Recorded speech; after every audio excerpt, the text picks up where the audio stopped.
All right, so in looking at the first round of 2022 fantasy football drafts, one thing that really stands out to me this year in particular is that it seems like almost every player that could go in the first round this year carries with them some sort of risk that can, result in them and their owners getting completely derailed either through injury or poor play, disappointing play, what have you.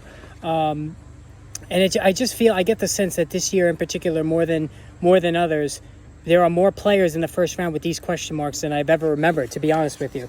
What I wanted to do today is go through this pick by pick based on consensus with the first 12 picks and tell you who I think is the safest and who's the riskiest and also what risk they carry. So right at the top, Jonathan Taylor is the first pick. Now, Taylor, I don't have any issue with. I think he's the slam dunk number one pick.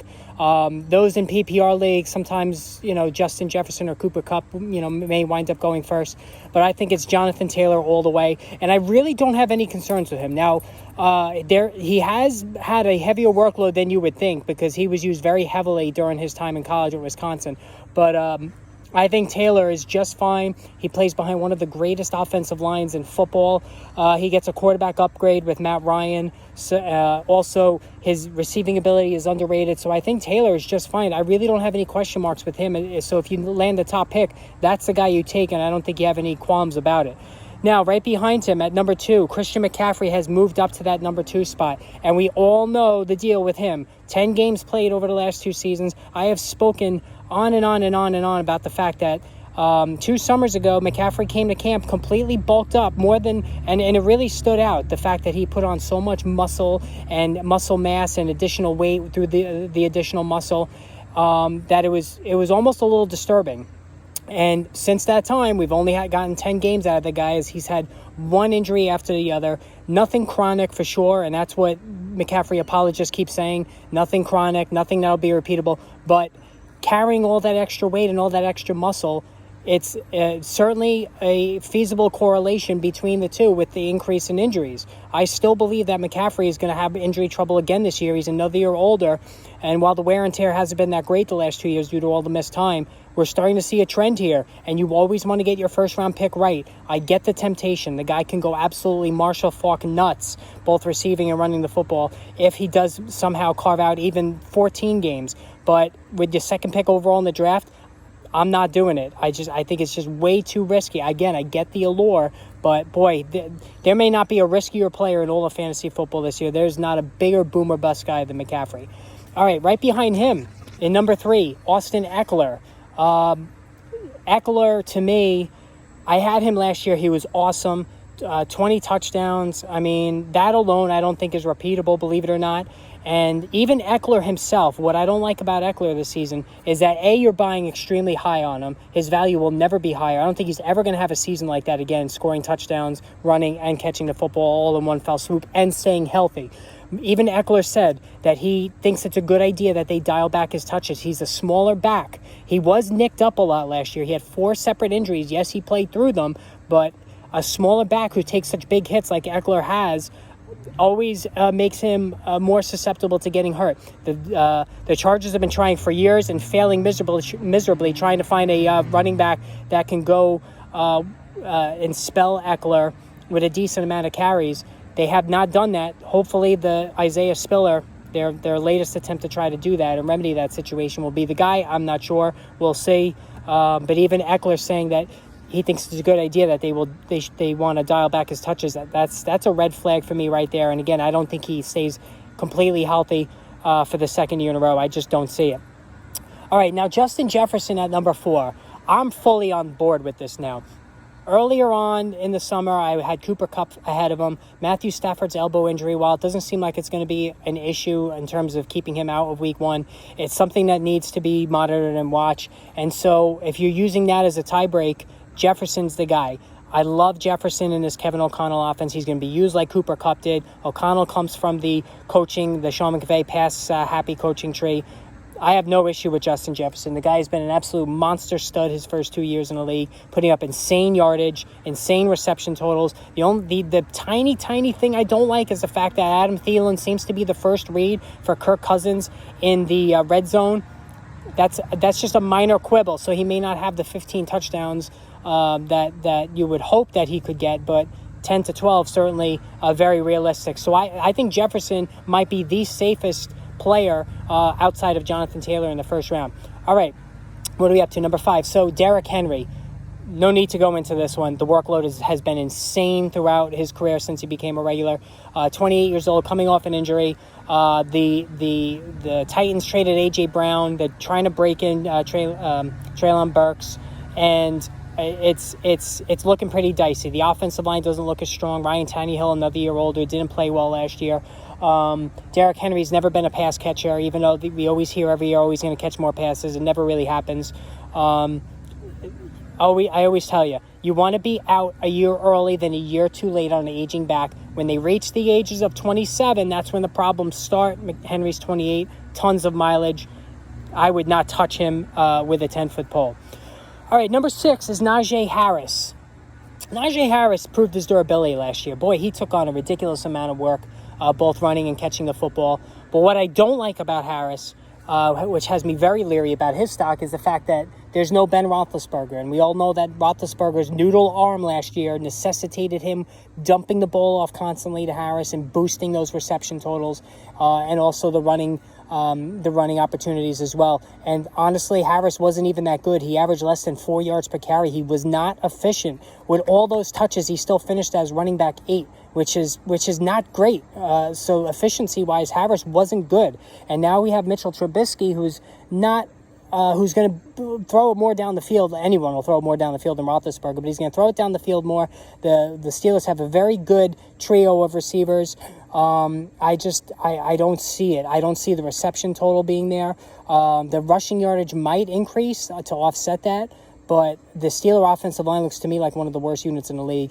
I'm very leery of the sticker price on Harris at number 6. All right, number 7, Cooper Kupp. Clearly it was a historical season, and expecting anybody to repeat such an insane amount of catches and an insane amount of yards and touchdowns is foolhardy. And now you add in the Matthew Stafford elbow issue. Could be nothing. Stafford's very tough. He plays through anything. I think ultimately he'll be okay, but I use that as the tiebreak between Jefferson and Kupp. So really for Kupp, it's the only issue I have for him is besides increased defensive attention, which didn't seem to bother him last year, is the Stafford injury. Other than that, though, I think he's pretty safe. All right, at number 8, Dalvin Cook. We all know the deal with Dalvin Cook. He's going to miss 1 to 2, maybe 3 games a year with injury. Every single year of his career, it's been the same deal. And that puts pressure on you to grab Alexander Mattison and keep him stashed on the bench as a useless player unless or when Cook gets injured, which is annoying. You don't want to have that pressure that somebody will beat you to Madison and then have that over your head that, Cook is going to get hurt at some point. And also Cook is 27 now. The mileage is starting to add up a little bit, so he's getting close to that danger zone. I think you still get a good year out of him before the wheels start to come off. But again, going in knowing you're going to miss 2 to 3 games with injury with Cook, not to mention that domestic issue that we haven't really heard of or been updated on since last year. That's also hanging over his head. I'm really not loving Cook there either as well. All right, number 9, Stephon Diggs or Davante Adams. They're 9-10. Let's just take them like that, 9 and 10. Stephon Diggs, Davante Adams. Diggs, virtually the same amount of targets last season than the year before when he went nuts. His connection with Josh Allen last year was less efficient. That was it. There was this feeling, and I was a Diggs owner myself last year, that he disappointed. And yes, there were some wild swings in production, but the numbers were there at the end. They were just less efficient. They weren't on the same page as usual. I think he'll be fine. Gabriel Davis is emerging on the other side, which maybe could steal some looks. But I think Diggs is going to be just fine. And then you have Davante Adams, number 10. He's not going to have Aaron Rodgers anymore. I think the touchdown total is going to drop for sure with Derek Carr. Carr is not the greatest red zone quarterback, but Carr threw for 4,800 yards last year without Adams. And I think Josh McDaniels knows the strength of his team is the passing game. Davante Adams joining Darren Waller and Hunter Renfrow. I think Carr is a very underrated quarterback. I think he's better than people give him credit for. I actually think he's one of the better buy low quarterbacks for fantasy this year, especially if you wait on drafting the position. So I'm fine with Davante Adams at number 10. I think he's going to be just fine. No issues there. All right, number 11, things really start to diverge from here. Jamar Chase is going to be the number 11 guy, though, I believe, when all is said and done. There's been a lot of talk about the second half of the season, or in particular the last quarter of the season, where T. Higgins was the more efficient player of the two. I think it's just hogwash. I think both guys can be wide receiver ones. I think the Bengals know what they have offensively now. I think they're going to open up the passing game more, give Joe Burrow more of an opportunity, especially now that they beefed up the offensive line and his knee is a year past the surgery, the torn ACL. So I think that there's going to be plenty of opportunities to go around between Chase and Higgins and even Tyler Boyd. So I think Chase is a great pick at number 11. I'm not concerned about him there. All right, and then number 12, you could see Aaron Jones here. You could see Joe Mixon, maybe even Saquon Barkley, the way things are going. If it's Saquon Barkley, I'm concerned offensively about the Giants. The offensive line's always an issue. I did a video about this the other day, so make sure you check up on that one. Aaron Jones, I think he's going to catch a lot more passes. I think he's going to be utilized more than people think, even though A.J. Dillon is there. But he, too, has question marks about injury, misses 1 to 2 games a year himself.